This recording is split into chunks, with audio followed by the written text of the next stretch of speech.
right, so today we're going to look at linear functions in two variables. So what is a linear function? So your linear function in 3 dimensions is a plane.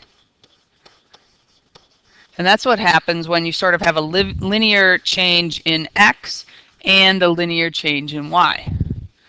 All right, so you should read, or you should have read from your books, page 629, what makes a plane flat, and then try and list the main points below. So that's out of the book. So you can stop this. And if you're back, what our main points are is the slope is constant if you walk in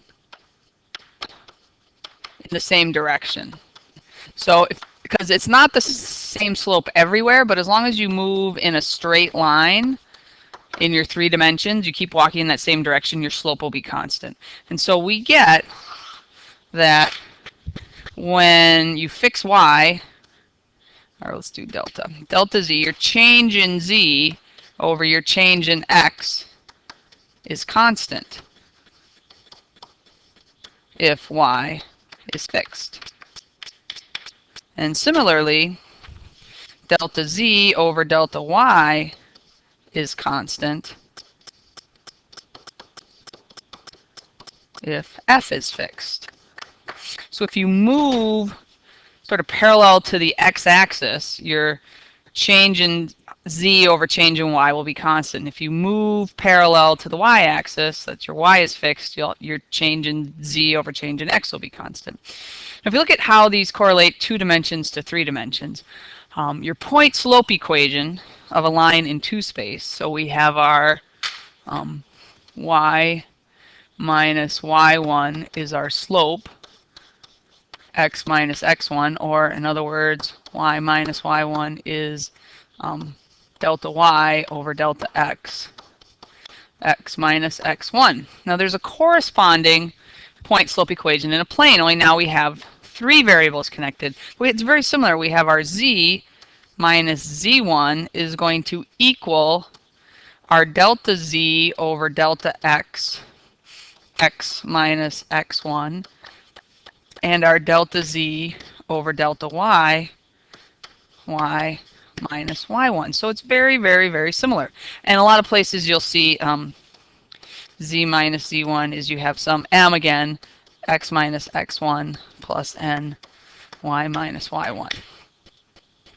Now, if you sort of simplify these equations, we get not just point slope, but there's also slope intercept. So when we're in 2 dimensions and we do slope intercept, we have y is m, or in other words, our dy dx times your x plus b. Now when we go 3 dimensions, we have a similar kind of equation.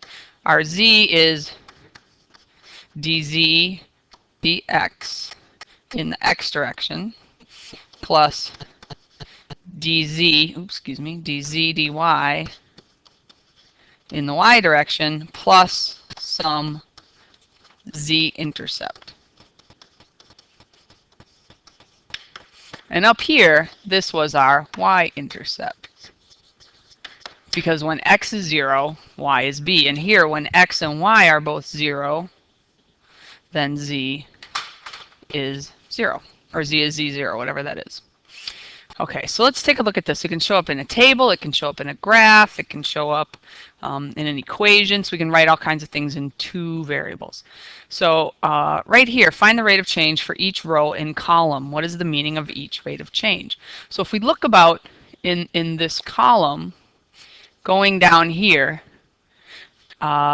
each time we move, we sell 200 more tickets, discount tickets, our revenue is going up $15,800, and you should probably check that, get out your calculator, right? Now that is a change of $15,800, and it happens in every column. This column also, we are increasing $15,800 from $63,600 to $79,400, right? In every column we have that constant increase, and it is per an increase of 200. So if we think about our delta z, or in this case delta r, our change in revenue per change in D, discount tickets, turns out to be 79. And what that means is, nope, yeah, so that generally we go up $79 for each discount ticket. An increase of one discount ticket makes our revenue go up $79.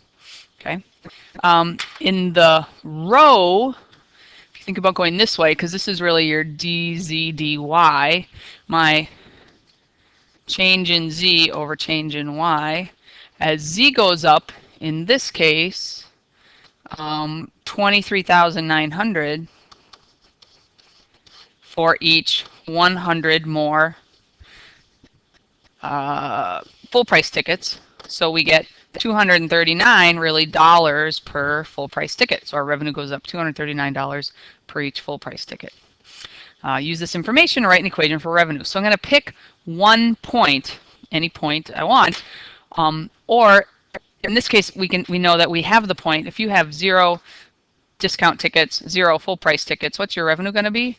$0. So we really are left with our revenue is 79x plus 239y. And you could check that out with 100 and 200. If I put 79 times 100 plus 239, no, 79 times 200 plus 239 times 100, I should get this very first 39,700. And you would indeed get that. Okay. So now we're going to look at a contour graph for that table. Okay, so here is our equation, 239f plus 79d equals r.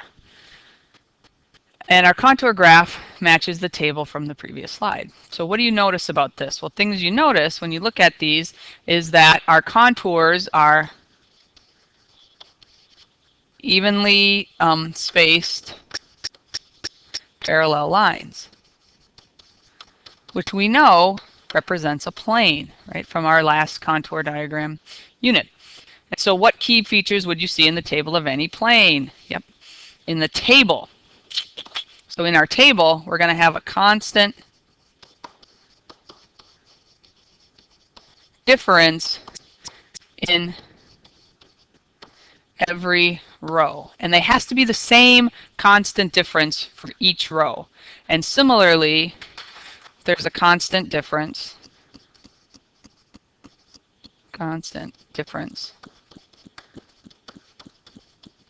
in every column. Right? If we think back to this table, this row has this, like the constant difference is 15,800, and that's the same over there, 15,800, and that's the same there, 15,800. And row-wise, similarly, in this row I'm going up by 23,900 for each 100 and 23,900. So I'm having that constant difference in your row. And then we know that's going to be a plane if we have that going on. Okay, so let's try and write an equation for the plane represented by this graph. So a good place to start is let's try and find a key point. So I need a point, and if the intercept is always good. Here's where x is 0. Here's where y is 0, and if I go there, I see that my z is 0, so that's a really nice point to use. Now you could use any other point you want, but I always like to use 0 when I can. All right, so now I need to find my dz dx and my dz dy. So let's think about dz dx. So if I start here and I move till I find another nice little line, okay? So my z went from 0 to 2. So my change in z is 2, and that corresponding change in x was I went from 0 to 2, so I went up 2. And so that is going to be a dz dx of 1. In a similar manner, I can look at my dz dy. So I start here, and if I move to a nice corner spot, my z changed from 0 right here to 6. So that went up by 6, and my y went from 0 to 2. And so my dz dy is 3, and then I can put that all in my equation. And since I have the point 0, 0, 0, I get z equals my dz dx slope, 1x, and it will be x minus 0, so that's fine, plus 3y. And there's my equation. Okay, I mean, if you imagine we're doing z minus z0, well, that's 0, 1, x minus x0, well, that's 0, 3y minus y0. When I put in zeros for those, I get the equation above. Okay, so let's try another one. Here's a table. If this table needs to be a plane, what number must replace the question mark? So I have to think about that constant change. So from here to here, I am going down 1, which means from here to here, I must also go down 1, and that puts me at 0.5. Now it's good to check this. Let's see, is it similar in the column? From here to here, we are going up 1. So from here to here, I also need to go up 1, and indeed, negative 5 plus 1 would take me to 0.5. And now we would like to write an equation for the plane. So I'm going to use a point, and let's use this point right here. Right, here's my x, here's my y, here's my z. So I have the point 2, 1.5, 0.5, and I know that my dz dx, I'm going down 1 in the z quantity from 0.5 to negative 0.5, or from 1.5 to 0.5, and my change in x is 1. And then I need my dz dy, which is, I'm going up 1, so in my y, in my z, but my change in y is only 0.5, and so 1 divided by 0.5 is 2. And now I'm going to put it all together into an equation. So I have z minus 0.5, that's my z sub 0, whatever. And then I have is my x slope, negative 1, x minus 2, plus, and then my y, dz dy, 2, y minus 1.5. And there's our equation. You could simplify that if you want, but that's a fine equation. All right. Let's look at this one. We're going to write an equation for the plane represented by this contour graph. Again, you're trying to find one nice point, and there's multiple options, right? There's a good point. Here's a good point. This is a good point. There's multiple places where you can start, but I generally like to start where something's 0. So I think I'm going to start right here. And that point has an x-coordinate of 4, a y-coordinate of 0, and a z-coordinate of negative 75. All right, so that's going to give me my point in my point slope form. Now I need my actually two slopes. So if I think about dz dx, from negative 75 to negative 15, my z has gone up 60. And from 4 to 16, my x has gone up 12. And so my dz dx slope is 5. In the y direction, let's find a good spot. There's a good spot, nice corner. So my dz dy, I have gone in y from negative 75 to 105 to negative 105, so I've gone down 30. And y went from 0 to 6 in the same. So that went up 6. So if y goes up 6, z goes down 30, and the dz dy slope is negative 5. And now for the grand finale, we put it all into one equation.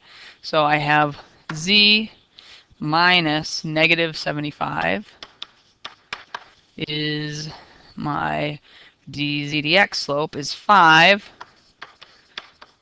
x minus 4, and then I'm going to do plus negative 5, so minus 5, and I have y minus 0, so we can leave that as just 5, y. And there we go. There's your equation. And again, we know that this is going to be a plane because we have contour lines. They're linear, they're evenly spaced, and that's going to give us a plane for a similar increase in z. We can also write equations from the table. Again, same idea. You start with a point, and you can pick any point you want, but this is an easy point. Here's my x, here's my y, here's my z. And then I need to think about my dz dx. So in my, as x goes up 100, what's happening to z? It is going down 1, from 3 to 2, from 2 to 1, from 1 to 0. I can do a similar thing in this direction as y goes up 10, z goes up 3. And then we put it all together into one equation. Z minus our z coordinate is our dz dx, negative 1 over 100, x minus our x coordinate, plus dz dy, y minus our y coordinate. And there's our equation. So hopefully now you can start the homework.